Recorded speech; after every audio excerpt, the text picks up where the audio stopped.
Olá, meus amores e minhas amoras, como vão vocês? Espero que todos estejam bem, estejam em casa, com serenidade, com tranquilidade. E hoje eu vou começar o nosso encontro com uma frase do Jorge Santayana que eu gosto muito, que é assim: aqueles que não conhecem o passado estão condenados a repeti-lo. Bom, partindo desse aforismo, partindo dessa citação, eu convido vocês hoje a conhecermos o passado, mais uma vez, verificarmos, averiguarmos o tipo de tema que o Enem cobrou dos alunos, dos candidatos em 2018, um tipo de redação que foi muito bem avaliada, os argumentos selecionados para a defesa da tese daquele tema, as características daquela prova e como a aluna Sofia Coelho conseguiu conquistar a banca corretora uma nota excelente, 980, e assim ela conquistou a vaga dela no curso de medicina na Unemat. Então eu convido você agora a analisar o passado para que erros não sejam cometidos em 2020 na sua redação do Enem, e assim como ela, você também tenha muito êxito no seu texto e consiga aquela vaga na universidade que você tanto sonha. Então, a gente vai começar analisando, primeiramente, o tema. Bom, o tema de 2018 foi um tema que eu particularmente gostei muito. Muitos alunos se assustaram na hora que viram a prova, mas é muito comum se assustar. Na hora que abriram um tema e estava lá, a manipulação do comportamento do usuário pelo controle de dados na internet. Pri, o tema foi fake news? Não, claro que não.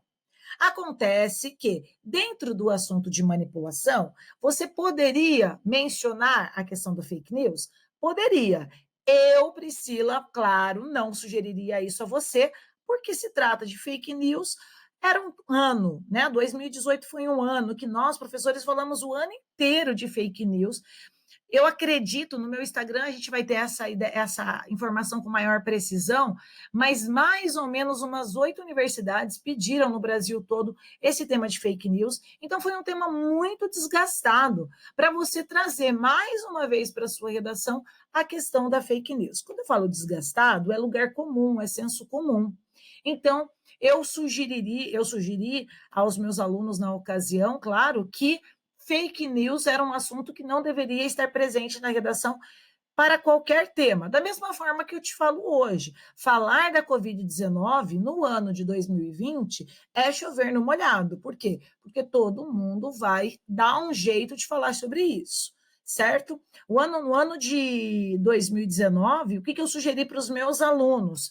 Não usarem, em hipótese alguma, usarem o filme Vingadores nas redações. Por quê? Porque enquanto corretora do Enem, o que eu via? A todo momento, Vingadores, Vingadores, Vingadores. E eu via o tempo todo nas redes sociais os alunos e professores e outras pessoas simpatizantes da causa da redação colocando como usar Vingadores na redação. O que aconteceu? Virou senso comum, perde-se autoria, perde-se personalidade, originalidade, criticidade, que são qualidades que qualquer dissertação argumentativa, quer seja do vestibular, quer seja do Enem, merecem e precisam ter para que você conquiste a nota máxima, porque você precisa ser persuasivo aos olhos do seu leitor.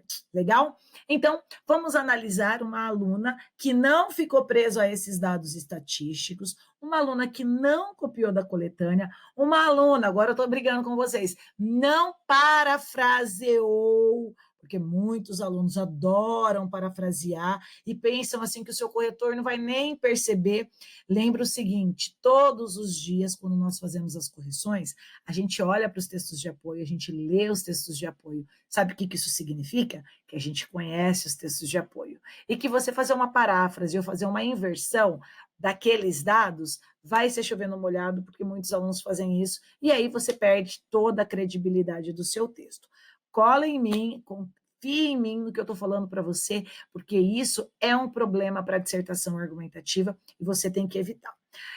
Eu vou trazer agora, nesse momento, algumas ideias que aquele tema da manipulação caberia, se encaixaria perfeitamente. Você, que é meu aluno desde 2018, então provavelmente você já conhece, mas vale a pena repetir, vale a pena se lembrar. E você que ainda não, que na ocasião não era meu aluno, sinta-se convidado para pesquisar sobre essas 4 pessoas, essas 4 personalidades que eu vou mostrar para vocês agora, que se encaixaria muito bem na questão da manipulação.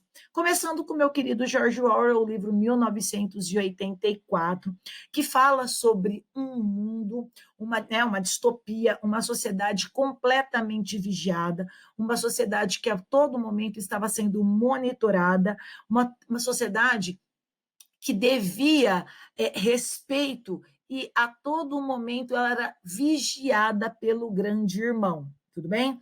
É claro que citar o Big Brother não daria personalidade ao seu texto, mas citar o livro do George Orwell, 1984, com toda certeza sim, porque é uma sociedade condicionada aos feitos, às ordens, à manipulação e à alienação do grande irmão, ou seja, o grande irmão é que comanda toda aquela sociedade. Então, em virtude disso, o livro 1984 se encaixou como uma luva em 2018 para aquele tema.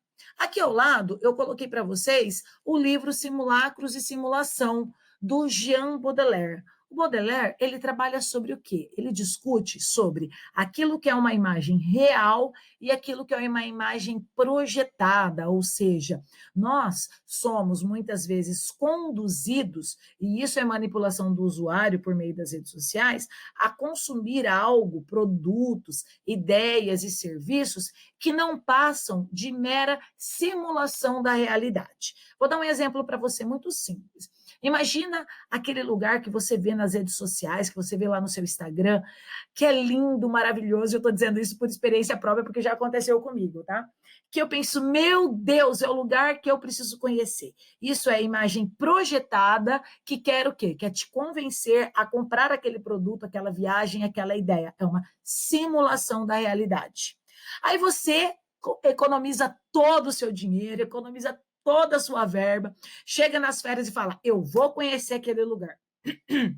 Quando você chega naquele lugar, você percebe que ele não era bem daquele jeito, que foi simulado nas redes sociais para que você adquirisse aquele produto, aquela ideia. Então, isso, simulacros e simulação do Jean Baudelaire, é algo que nós estamos suscetíveis todos os dias na internet. Por exemplo, eu estou falando agora com uma colega que mora na China e eu falo para ela que vontade de ir para a China, quero muito conhecer a China, quero a China, China, China, China. Bom, daqui a alguns minutos no meu celular, que está aqui do meu lado, vai aparecer o quê? Vai aparecer produtos, viagens, passagens aéreas. Para onde? Surpreenda-se, para a China. Mesmo que o meu celular esteja um pouco mais distante de mim, mesmo que eu não esteja falando no meu celular, isso vai acontecer. Isso Jean Baudelaire, filósofo, mostra como um simulacro e uma simulação da realidade. Com qual intuito? A alienação. Com qual intuito? Poder de compra, fazer com que você compre, quer seja um produto, quer seja uma ideia. Aqui embaixo, sugiro que você assista, aproveita que a gente ainda está na quarentena, sugiro que você assista o seguinte, Snowden, Edward Snowden, o herói ou o traidor. Esse lindo desse fofo, ele no filme dele, ou nos documentários você também vai encontrar, ele denunciou a espionagem americana, inclusive na época Dilma era presidente do Brasil, e ela ficou totalmente indignada com essa investigação, de certa forma, com essa espionagem que os Estados Unidos faziam na época e devem fazer até hoje, claro que sim, não sabemos disso. Vale muito a pena você conhecer o Snowden, porque no ano de 2018, quando o tema do Enem trouxe essa abordagem temática, eu falava muito para os meus alunos, olha, galera, vocês precisam conhecer o Snowden, porque no ano de 2018 acaba o tempo dele eu não lembro onde ele estava agora, depois eu lembro para vocês. Vocês sabem que eu sou assim, daqui a pouco eu vou lembrar, né? No país que ele estava exilado, mas eu acho que ele, inclusive, ele continuou, porque o país continuou permitindo a estadia dele naquele lugar. Não me lembro mesmo, assim que eu me lembrar, eu falo para vocês. Vale muito a pena. Chama Snowden, herói ou traidor, tudo bem? E aqui embaixo, para terminar a minha lista de sugestões sobre esse tema, tem o documentário Requiem para um Sonho Americano. Nesse documentário, o Noam Chomsky ele fala sobre as 10 estratégias de manipulação. Então, mais aí uma dica, uma ideia para você usar na sua redação as 10 estratégias. E dentre todas as estratégias, o que ele fala? Sobre alienação, sobre manipulação, sobre as emissoras televisivas, sobre os canais de entretenimento e como todo esse universo conspira a favor deles no intuito de te persuadir sempre a quê? A compra. Sempre a quê? Quer ser, olha, gente, quando eu falo a compra, não é necessariamente a compra de um produto, mas a assimilação e compra de uma ideia. E que ideia hoje e né, a gente sabe dentro da polarização política é um valor muito fundamental para muitas empresas e governos no sentido de nós aderirmos àquele pensamento e, consequentemente, nos manter cada vez mais alienado nesse mundo, admirável mundo novo do Huxley e cada vez mais digital. Então, todos esses argumentos aí seriam argumentos muito pertinentes para a sua redação. Pri, como eu faço para conseguir ter todas essas ideias? Bom, galera, como você já tem percebido nas minhas aulas, toda aula eu tento trazer o quê? Recursos argumentativos para vocês, ideias para vocês fazerem o quê? Saírem do senso comum e serem extremamente persuasivos aos olhos do leitor. Vem comigo que a gente vai conseguir transformar a sua redação, assim como a gente fez aqui com a redação da Sofia Coelho. Eu e ela conseguimos conquistar juntas, né, uma redação muito mais interessante aos olhos do leitor. Conforme você pode ver aqui em 2018, 200 na competência número 1, que é muito maravilhoso, 200 na competência 2, 200 na 3, 200 na 4, e, infelizmente, só 180 na 5, média final nessa redação, 980, e assim ela conseguiu a vaga dela de medicina numa universidade estadual. Ela começa assim, ó. No livro 1984, George Orwell destaca a manipulação exercida pelo partido por meio do controle de informações. Então, o que ela faz nesse momento? Ela explica aqui nessas duas primeiras linhas o contexto do livro 1984. Aqui ela resgata para a ideia da contemporaneidade, ou seja, saiu lá do dado literário e trago para a realidade brasileira. E mundial, no caso de 2018 foi uma realidade mundial, né? Na realidade virtual contemporânea, tal estratégia é utilizada por agentes formadores de opinião, que são capazes de moldarem o comportamento do usuário, e aqui ela já coloca as palavras-chave, mediante o controle de dados, literalmente as palavras-chave, né? Com isso, há a formação de bolhas ideológicas que prejudicam a plena atuação do senso crítico online. Da mesma forma que contribui para a pouca diversidade opinativa nos perfis manipulados. Então, a tese dela está muito clara para vocês aqui, vou repetir, está até marcado já, né? Há a formação de bolhas ideológicas. Engraçado que nós tínhamos trabalhado sobre polarização política naquele ano, então ela usou aquelas ideias para dentro da redação dela, e a tese dela ficou muito clara com base nessa polarização. Bolhas ideológicas que prejudicam a plena atuação do senso comum online, da mesma forma que contribui para a pouca diversidade opinativa nos perfis manipulados. Eu vou passar adiante para a gente analisar o parágrafo 1 de desenvolvimento. Nesse sentido, a teoria de Jean Baudelaire, este que eu acabei de mostrar para vocês, é aplicada à internet na medida em que o fluxo informacional se torna restrito, fato determinante para a formação de simulacros virtuais. Vale muito a pena você conhecer a obra do Baudelaire, viu? Dessa forma, então, olha os elementos coesivos aqui. Nesse sentido, dessa forma, e logo, ela construiu dentro deste parágrafo 3 períodos, o que é ótimo, né? No mínimo são 2, ela colocou 3, perfeito. Na verdade, ela colocou 4, né? Olha aqui, tenho isso também. Quando você coloca 4 períodos, você tem que tomar um seguinte cuidado apenas, que os seus períodos não fiquem curtos demais. Lembrando, e aí eu convido você a assistir novamente a minha aula, lá no canal tá disponível para você, aula de períodos complexos, ou seja, deve haver a predominância de períodos complexos. Dessa forma, as notícias são selecionadas de acordo com o senso opinativo de cada indivíduo, o que prejudica a busca por divergentes pontos de vista. Isso transforma o indivíduo em um refém do próprio conhecimento e suscetível à manipulação. Mais uma vez, palavras-chave aqui no parágrafo de desenvolvimento, principalmente no âmbito político, que foi o que nós discutimos sobre polarização política em sala de aula. Logo, algoritmos criados pelos agentes tecnológicos, as redes sociais, são responsáveis pela bolha ideológica virtual. Mais uma vez, eu quero te chamar a atenção ao seguinte aspecto. Quando você pesquisa, quando você cumpre os desafios que eu proponho para você em sala de aula, você vai tendo um arcabouço de recursos argumentativos que, quando chegar o Enem, ou a prova do vestibular, você vai conseguir alinhar as ideias daquele tema, todos aqueles temas que vocês fizeram em sala de aula.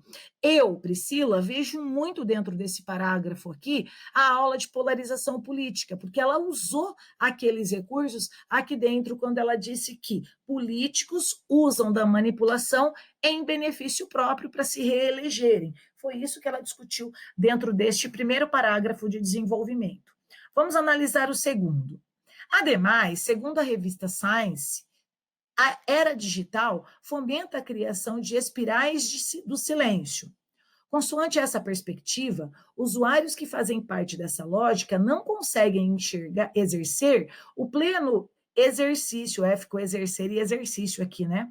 De sua liberdade de expressão, uma vez que podem sofrer intimidações, como agressões verbais, caso encontrem indivíduos com opiniões contrárias, e que nós sabemos que isso é uma grande verdade, sobretudo num ano de polarização política, né? Como foi o ano de 2018, tendo em vista as eleições presidenciais. Assim, é possível analisar que, em dados momentos, a manipulação é tão intensa que pode influenciar negativamente o comportamento individual na internet. Desse modo, tais situações revelam a importância do desenvolvimento crítico. Olha só, 1 período, 2 períodos, 3 períodos, todos eles sendo ligados por elementos coesivos, mas vale lembrar que o último período aqui ficou um período muito curto e você tem que evitar a construção desses períodos curtos. Ok? Portanto, vamos ver como ela concluiu a redação dela, lembrando que um corretor deu 1.000, ou seja, deu 200 na competência número 5, e um corretor deu 160.